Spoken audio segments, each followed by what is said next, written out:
Friends, good evening. आज हम लोग देखेंगे एक बहुत ही महत्वपूर्ण टॉपिक, सोशल बैंकिंग को। सोशल बैंकिंग में सबसे पहले हम लोग बात करते हैं माइक्रो फाइनेंस। बहुत ही उम्दा टॉपिक है और इस पे आप बहुत काम भी कर रहे हैं बैंकों में। अभी आप अगर जिस बैंक में पोस्टेड हैं, चाहे प्राइवेट हो चाहे सरकारी हो, माइक्रो फाइनेंस पे तो आप बहुत काम कर रहे हैं और भर भर के इसमें टारगेट आता है। तो क्या है माइक्रो फाइनेंस? माइक्रो मतलब क्या होता है? सूक्ष्म। और फाइनेंस मतलब वित्त। मतलब यह है कि जो वीकर सेक्शन है अपने सोसाइटी के, वीकर सेक्शन, कमजोर वर्ग जो है, ठीक है, जिनके पास की कम आय है, उनका जो सोर्स ऑफ इनकम है वो कम है, तो क्या ये हकदार नहीं है वित्तीय जो फाइनेंशियल जो भी चीजें हैं उसके लिए? जैसे अकाउंट इनका होना चाहिए, इंश्योरेंस के लिए क्या है हकदार नहीं है? इन सब चीजों का हकदार ये भी है। तो इसी चीजों को ध्यान में रखते हुए, वीकर सेक्शन ऑफ सोसाइटी को ध्यान में रखते हुए ये माइक्रो फाइनेंस का जो है कॉन्सेप्ट लाया गया। ठीक है, यह जो है कम आय वाले लोगों को कम कीमत पर वित्तीय सुविधाएं उपलब्ध कराता है। और भारत में इसका दायरा जो है इस तरह से है, क्रेडिट उपलब्ध कराना।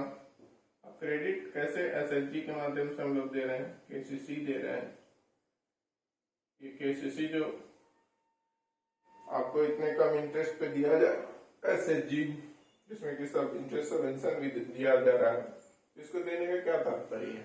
यही तात्पर्य है कि क्रेडिट सुविधाएं उपलब्ध कराया जाए वीकर सेक्शन को, फार्मर को। साथ ही साथ इंश्योरेंस अकाउंट। अब इंश्योरेंस और अकाउंट की बात कर लेते हैं। एलआईसी से तो पूरा देश परिचित है, एलआईसी के बारे में सब जानता है।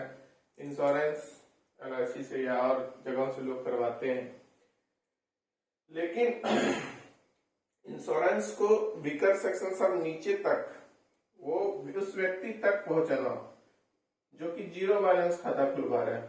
पीएम जनधन योजना के पीएमजेडीवाई के तहत जिसका खाता खुल रहा है, जीरो बैलेंस का खाता, उसको भी इंश्योरेंस देने का काम जो है इसके माध्यम से किया गया। सोशल सिक्योरिटी स्कीम, जिस पर कि आप बहुत ज्यादा काम कर रहे हैं, जिसमें कि आपका एपीवाई, पीएमजेजेबीवाई और एसबीवाई, ये जो आपका है बहुत ही न्यूनतम दरों पर टर्म इंश्योरेंस कर रहे हैं, एक्सीडेंटल इंश्योरेंस दे रहे हैं, पेंशन की सुविधाएं मुहैया करा रहे हैं।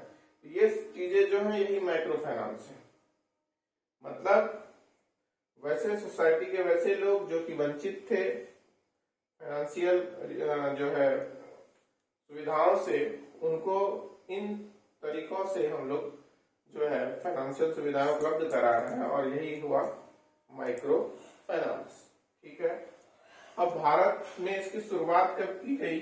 शुरुआत ये तो आपको पूछेगा नहीं, लेकिन फिर भी नाबार्ड के द्वारा इसको शुरू किया गया 1992 में। नाबार्ड ने इसको शुरू किया 1992 में। और जो आप सुनते हैं SHG, bank linkage programme, bank SHG का जो बैंक लिंकेज प्रोग्राम है, ये नाबार्ड द्वारा ही 1992 में शुरू किया गया। तो यही चीजें हैं माइक्रो फाइनेंस के बारे में। अब आइए बात करते हैं हम लोग। माइक्रो फाइनेंस यही सिमट नहीं गया। अब माइक्रो फाइनेंस जो है वित्तीय सुविधाएं उपलब्ध कराना सरकार का दायित्व है। तो सिर्फ क्या वीकर सेक्शन है? वीकर सेक्शन हर जगह है। इंडस्ट्रीज में भी वीकर सेक्शन है, कोई छोटा उद्योग कर रहा है, कोई बड़ा उद्योग कर रहा है। अब उनको भी तो जो है फाइनेंशियल जो है असिस्टेंस चाहिए। तो सरकार ने क्या किया? आरबीआई ने, भारत सरकार ने, आरबीआई भारत सरकार समझिए, दोनों ने मिलकर 1969 में से लागू किया। और सरकार या आरबीआई ने जो आपका सेक्टर, कुछ क्षेत्र को जो है वो प्रायोरिटी सेक्टर, प्रायोरिटी मतलब प्राथमिकता, प्राथमिकता देना मतलब क्या? पहले उसके बारे में सोचना। तो कुछ सेक्टर को जो है प्रायोरिटी सेक्टर के रूप में चिन्हित किया। अब जैसे एग्रीकल्चर हो गया, एक्सपोर्ट हो गया, एजुकेशन हो गया, हाउसिंग हो गया, हाउसिंग फॉर ऑल, उसके बाद सोशल इंफ्रा हो गया, वीकर सेक्शन हो गया, BPL poor sector, renewable energy, MSME. तो इन सभी को प्रायोरिटी सेक्टर के रूप में जो है चिन्हित किया गया। इस पर स्पेशल फोकस आरबीआई और सरकार के माध्यम से किया गया। इसमें कमर्शियल बैंक को जो है, जो भी आप नेशनलाइज्ड बैंक वगैरह देखते हैं, उसका टारगेट 40% होता है।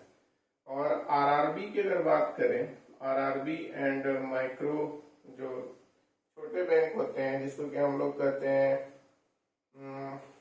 Small finance bank, small finance bank, इनका टारगेट जो है वो 75% है। क्योंकि ये तो बेसिकली आरआरबी कहाँ काम कर रहा है, गांव में जाके काम कर रहा है, एकदम जहाँ उसका जो कनेक्शन है वो एकदम वीकर सेक्शन से बहुत ज्यादा है, वो जो है प्रायोरिटी सेक्टर में ही ज्यादा काम कर रहा है। इसलिए इनका टारगेट अधिक। कमर्शियल बैंक जो है शहरों में भी है, गांव में भी, अब तो आरआरबी भी हर जगह है, लेकिन टारगेट जो है दोनों का अलग अलग है। 40% कमर्शियल बैंक प्रायोरिटी सेक्टर में लैंडिंग करेगी और आरआरबी स्मॉल फाइनेंस बैंक जो 75%। लेकिन ये भी पूरा नहीं कर पाती है बैंकें, 40% जो है और ये 75%।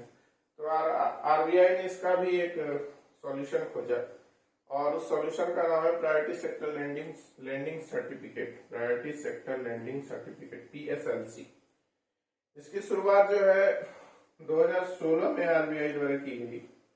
इसमें क्या है कि जो भी संस्थाएं प्रायोरिटी सेक्टर लैंडिंग के तहत अपना लक्ष्य पूरा नहीं कर पाती हैं, वो ये ई कुबेर के माध्यम से जो है वो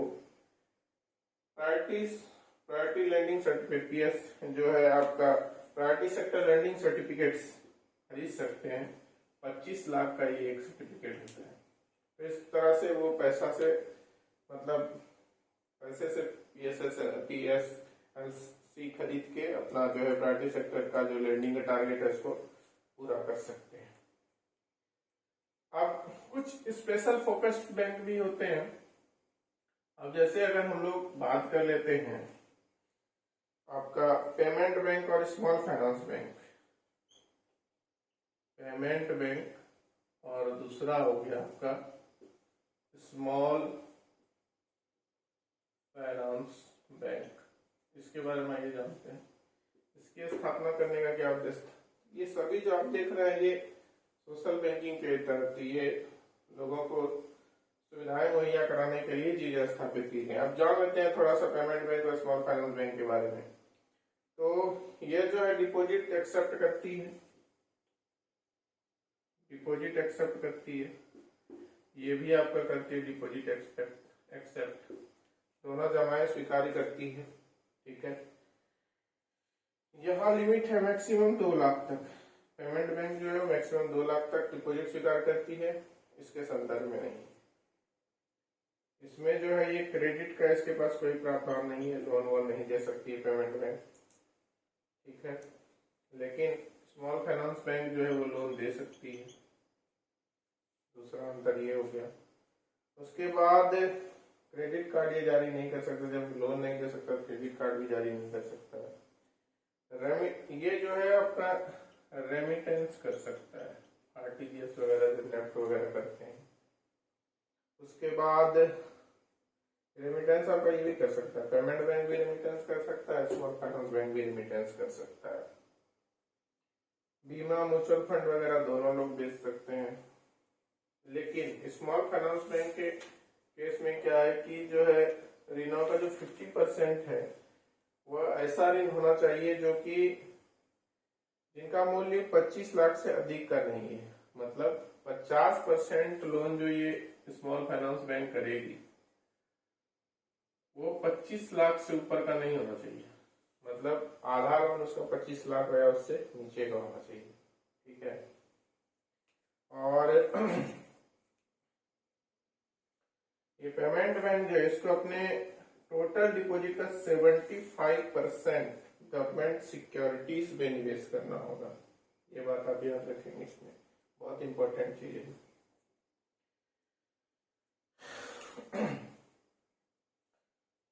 अब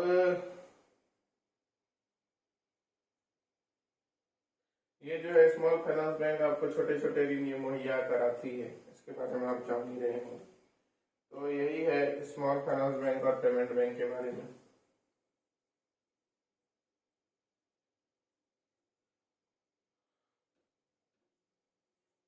चीजों को जानना जरूरी है, लेकिन इस तरह से जानना कि वो आप अगर एग्जाम में या आपको कोई पूछे तो फिर आप उसको क्लियरली बता सकें। ठीक है, कंसेप्ट को रटने का कोई मतलब नहीं है। अब आप बात करते हैं हम लोग बीसी मॉडल की, banking correspondence model, business correspondence कहिए या बैंकिंग बिजनेस करस्पॉन्डेंस ही करते हैं मॉडल। इसको जो है 2006 में शुरू किया गया था, 2006 में इसको शुरू किया गया था। अब इसके बारे में बात कर लेते हैं। जो कम जन से, अब देखिए बैंकों की ब्रांचेस जो है वो हर जगह नहीं है, गाँव में नहीं है, अभी बहुत सारे ऐसे गाँव हैं पिछड़े हैं या फिर दूर दराज के सुदूर गांव हैं जहाँ के अभी भी बैंकों की ब्रांचें नहीं पहुंची। आसपास के क्षेत्र में है 5 किलोमीटर 10 किलोमीटर रेंज में, लेकिन मूलतः हर गांव में कहेंगे कि बैंक पहुंच गया तो ऐसा नहीं है। तो बैंकिंग सुविधाएं के लिए तो वो भी हकदार, तो उनको जो बैंकों ने ये जो बीसी मॉडल बनाया, इसका उद्देश्य था कि कम लागत पर, क्योंकि हर जगह ब्रांच खोलेंगे तो ब्रांच में स्टाफ देना पड़ेगा और ब्रांच का और भी अपना एक्सपेंसेस है, तो ओवरऑल बहुत ज्यादा खर्च बैठेगा वहां पर और प्रॉफिट उतना होगा नहीं। तो इसलिए ये बीसी मॉडल विकसित किया गया ताकि सुदूर क्षेत्रों में जहाँ की अभी भी बैंक की ब्रांचेस नहीं है वहां पर बीसी मॉडल के माध्यम से बैंकिंग सुविधाएं उपलब्ध कराई जाएंगी। अब आप देख सकते हैं बीसी आपके गाँव में अगर होगा, अब तो हर जगह बीसी है, तो आप वहां पे पैसा जमा कर सकते हैं, निकाल सकते हैं, सोशल सिक्योरिटी स्कीम में इनरोलमेंट करा सकते हैं, तो लगभग चीजें आप वहां पे कर सकते हैं। तो आधार भी आप लिंक करवा सकते हैं, अपना पैन आधार लिंक करवा सकते हैं। चीजें जो भी हैं जो कि आम जन के लिए जरूरी चीजें वो आप बीसी के माध्यम से करा सकते हैं। तो इसीलिए बैंक ने इसको जो है इंट्रोड्यूस किया आपका ग्रामीण प्रदेशों में। अब इसी का एक और पार्ट, ये तो बीसी मॉडल के बारे में बात हो गई। अब हम लोग बात कर लेते हैं प्रधानमंत्री जन धन योजना। प्रधानमंत्री जन धन योजना कब शुरू हुआ नहीं हुआ ये सब आपको पता ही है, इसके बारे में विस्तार उतना चर्चा नहीं करूंगा। इसका जो क्या उद्देश्य है उस पर मैं बात करूंगा। जो है इसमें तो आपको पता ही है कि जीरो बैलेंस में खाता खोला जाता है। ठीक है, इसमें इसके माध्यम से आप क्या क्या कर सकते हैं, अपना कैश डिपॉजिट कर सकते हैं, छोटे छोटे बचतों को बैंक के खाते में आप जमा करा सकते हैं, कहीं भेजना हो भेज सकते हैं, अटल पेंशन करा के पेंशन का लाभ ले सकते हैं, साथ ही साथ बीमा करा सकते हैं, बीमा आपका दुर्घटना बीमा, जीवन ज्योति बीमा योजना बीमा भी ले सकते हैं। डायरेक्ट बेनिफिट ट्रांसफर, अभी जो आपका पीएम किसान का पैसा आता है, और भी जितने भी डायरेक्ट बेनिफिट ट्रांसफर, जैसे गैस का आपका सब्सिडी आता है, जितने भी प्रकार की सब्सिडी या खाद पे सब्सिडी दे रही है सरकार या गन्ना पे सब्सिडी दे रही हो, तो इन सभी को डीबीटी के माध्यम से आप इन खातों के माध्यम से ले सकते हैं। सरकार इन्हीं खातों में डायरेक्ट भेजती है, कैश का मामला ही खत्म हो गया। इतना ही नहीं, आपको रुपे कार्ड भी देती है, रुपे कार्ड भी आपको जारी करती है, मतलब एटीएम कार्ड भी आपको देती है। ये भी नहीं, ओडी भी देती है आपको, ओवरड्राफ्ट, ओवरड्राफ्ट भी आपको दे रही है। कौन से खातों में? जनधन खातों में, जो जीरो बैलेंस में, जीरो में आपका खोला जाता है, उसमें आपको ओडी भी उपलब्ध कराया जा रहा है। 4 महीने तक अगर आप सही से खाता चलाते हैं तो 10,000 का ओडी आपको मिल जाएगा। तो जनधन में इतना सुविधा है, तो सोशल बैंकिंग हुआ कि नहीं? जितना भी चीजें बताएं आपको, जिससे आपको ये समझ में आ गया होगा इन सभी का उद्देश्य जो है सामाजिक रूप से जो फाइनेंशियल वित्तीय की सुविधाएं जो होती है वो जो कि दूर सुदूर क्षेत्रों तक नहीं पहुंची थी या वीकर सेक्शन तक नहीं पहुंची थी, इन सभी सोशल बैंकिंग के इन सभी पहलुओं के माध्यम से, चाहे माइक्रो फाइनेंस हो, चाहे प्रधानमंत्री जनधन योजना हो, चाहे प्रायोरिटी सेक्टर लेंडिंग हो, इन सभी के माध्यम से उस सेक्टर को जो है वित्तीय सुविधाएं उपलब्ध कराने का प्रयास किया गया है। तो आज के लिए इतना ही। ये जो है आपको आपका कोई भी एग्जाम हो बैंकिंग का उसमें मदद करेगा। साथ ही साथ क्योंकि आप as a mature banker CBO का एग्जाम देंगे तो इन सभी चीजों से वाकिफ होना जरूरी है। तो ये वीडियो आपके लिए बहुत ही हेल्पफुल होगा, इसको देखें। साथ ही साथ नीचे कमेंट करके बता सकते हैं आपको कैसा लगा, और कोई सुझाव भी देना चाहते हैं तो सुझाव भी दे सकते हैं, सुझाव स्वीकार्य है। क्योंकि मैं कोई बहुत ज्यादा अनुभवी टीचर नहीं हूँ, अभी आपको चीजें समझाने का प्रयास कर रहा हूँ। अगर आपको चीजें समझ में आती है तो जरूर लाइक करें, और अगर कुछ सुझाव देना चाहते हैं तो सुझाव भी दें। धन्यवाद।